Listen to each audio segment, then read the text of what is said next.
Okay, so I've rearranged the shop. I've finally got it in place. I've got it bolted down and it's up and running. I haven't actually used it on any hot metal yet. I've only literally finished it yesterday. I've come in this morning just to do a little walk round. So this is going to be quite an in-depth walk round. I can't be too specific on a lot of the bits because Clay Spencer, whose design I used or design I based this on, is very funny about copyright and stuff like that, but the bits that aren't his I can go into much more depth. Alright, we'll start right at the bottom. Okay, so the base plate is a piece of 16mm thick plate, 2 foot square. It's actually 2 pieces of 1 foot by 2 foot welded together because I couldn't get it all in one piece.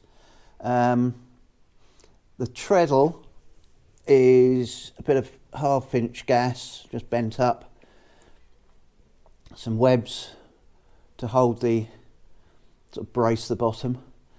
This 6-inch solid, again there's 2 pieces because I had 1 piece a friend of mine gave me and then I had to go and buy another piece. It just so happened there was a piece laying in the scrapyard exactly the right length.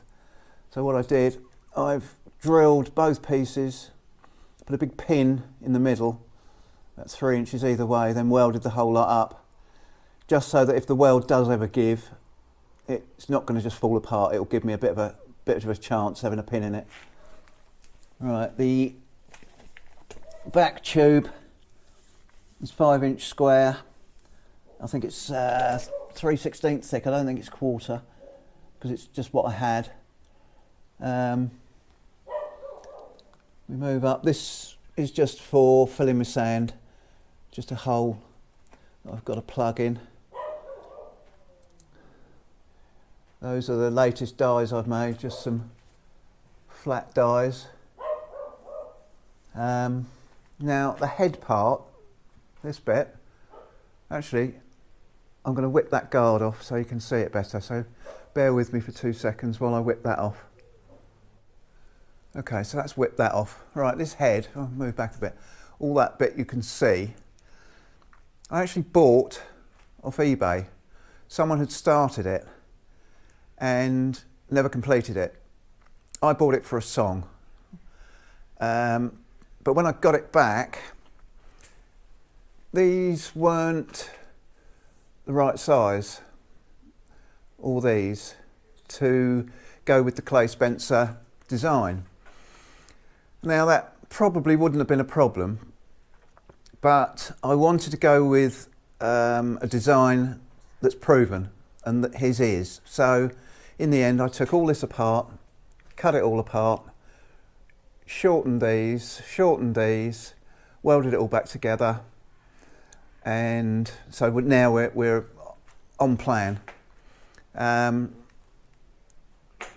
This guide tube is made from 10mm plate, all just welded together around the sides. This is just angle iron over the top there to hold in the plastic guide.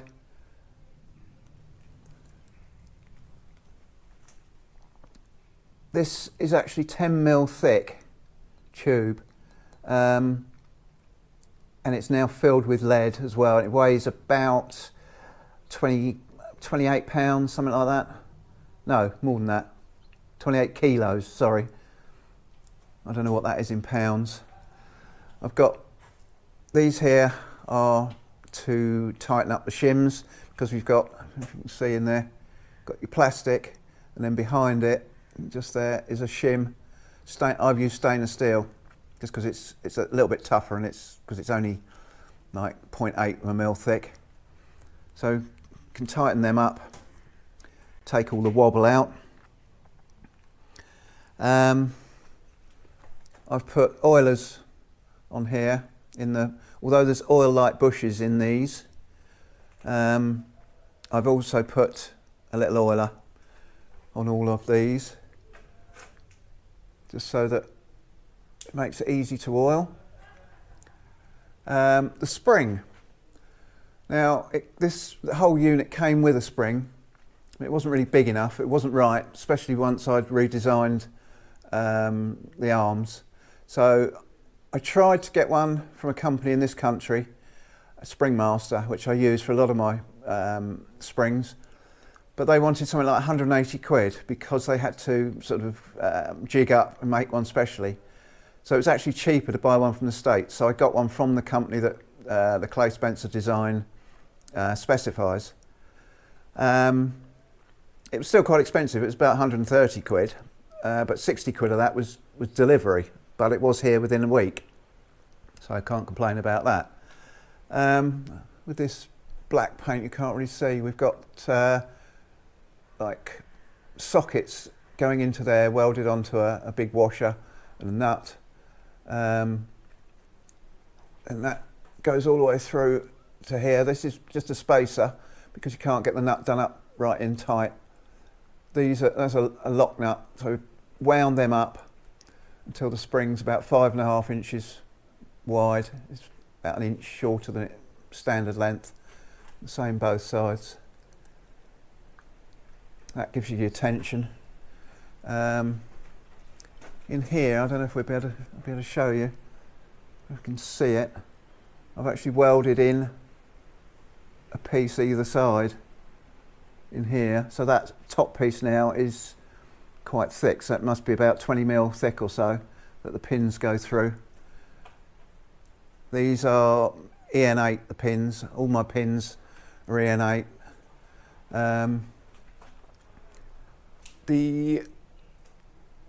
Got a greaser up there on the pillow block.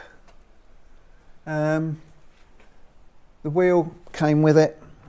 I cast, this is lead, it's about, I don't know how many kilos, 4 kilos of lead, bolted on. In the Clay Spencer manual, it says make a mould for it and do it with all these dimensions and a slope so it comes out. Well, I just had an old biscuit tin. I just put it in the biscuit tin. That's bolted right through the back. I did originally have bolt heads here, but it became apparent that they catch when it goes round because it's quite tight. It caught, so I've just welded washers on the ends of the bolts. The motor, it's a, now what is it, 3/4 horse, 1750 I think it is revs. I've got, that was brand new. Spring came out the skip, that was off a trampoline, turnbuckle to tighten it with.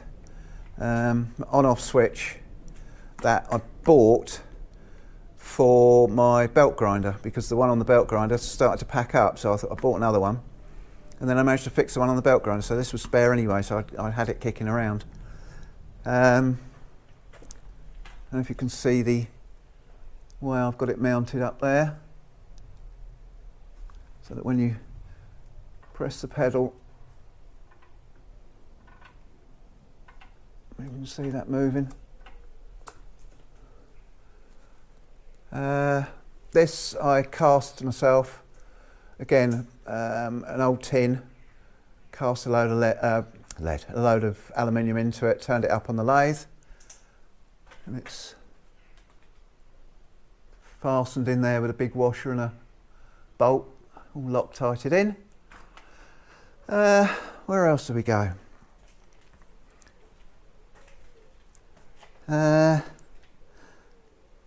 Right, the non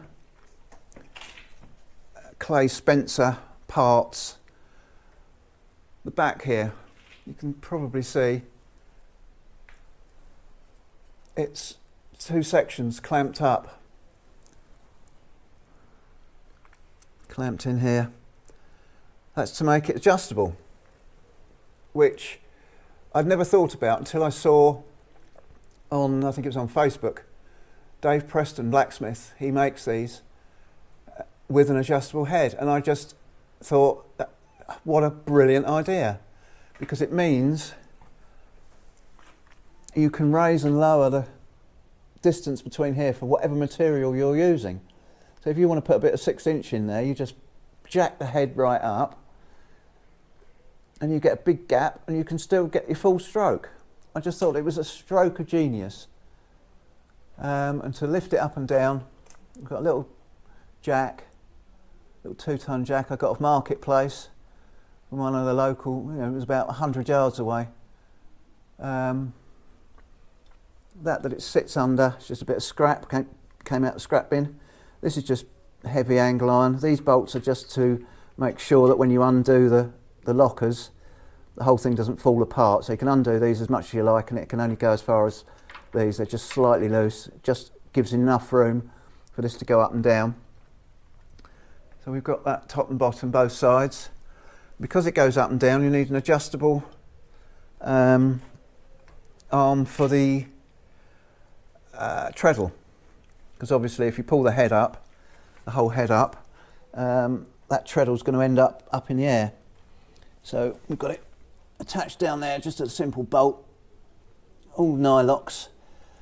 So it comes up here, so all you do, undo that, which allows this rod to slide up and down in there. So you pull your head up, retighten that to your desired level of your pedal, wherever you want it, and away you go. So I don't know if there's much else I can show. You've got your brake there that works on the, so when you just about see that, when the wheel hits, the aluminium motor wheel hits the tyre, the brake comes off. It works perfectly. It's a very clever design. And as I say, it's proven, so that's why I wanted to go with it as much as I could. But I just was desperate to make this adjustable head. I can't think of anything else. I haven't done it yet, but I will fill that back upright with sand, and I shall again fill these up, that one up, and there's a filler in there for that one.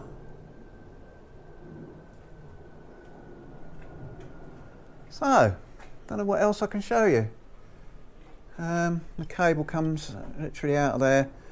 I've attached it on there and it goes straight into the top of the motor. There's your clamps, top and bottom.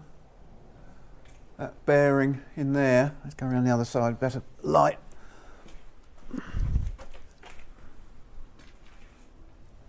That I had to make that cap with the greaser in it because that was a bit of plastic and it got shattered. So I machined up a little cap that just sits over the bearing, and I just pump some grease in there every so often. That's how it attaches to the wheel. The wheel obviously is the wrong way round. This is one of those emergency wheels. It's all gone together rather well. It's attached in there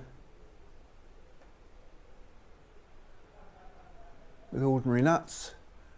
So I've got my greasers up here. As I say, although they're oil lights, I have tended or decided to grease them as well on the top ones.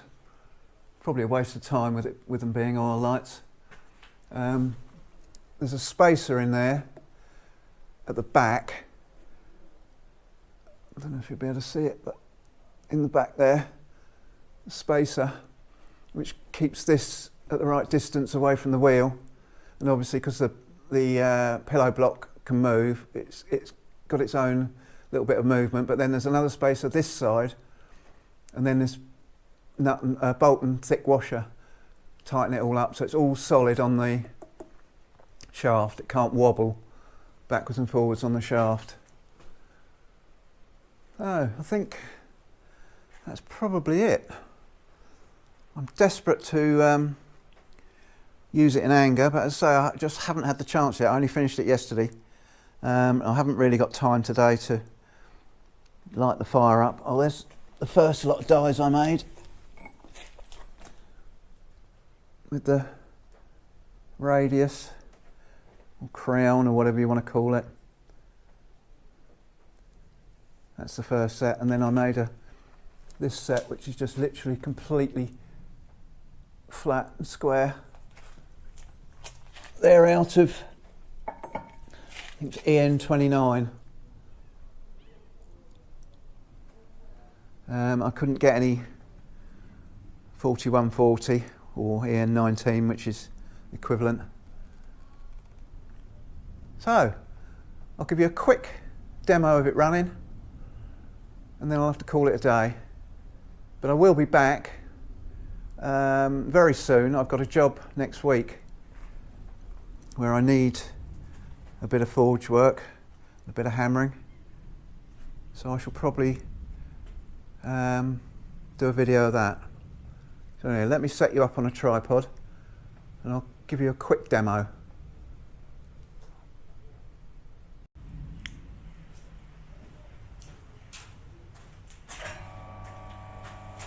Fairly quiet.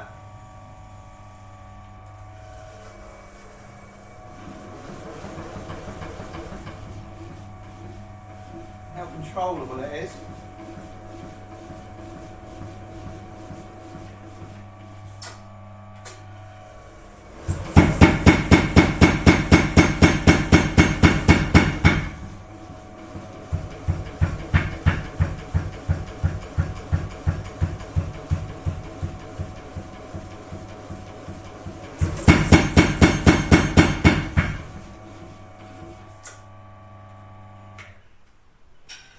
Simple as that. Very controllable, and I'll tell you what, it's an half beat some. I'm desperate to find out what it's do to some steel. But anyway, that's for next week. So, hope you enjoyed that little walk round. Thanks for watching, and tune in for some real steel beating.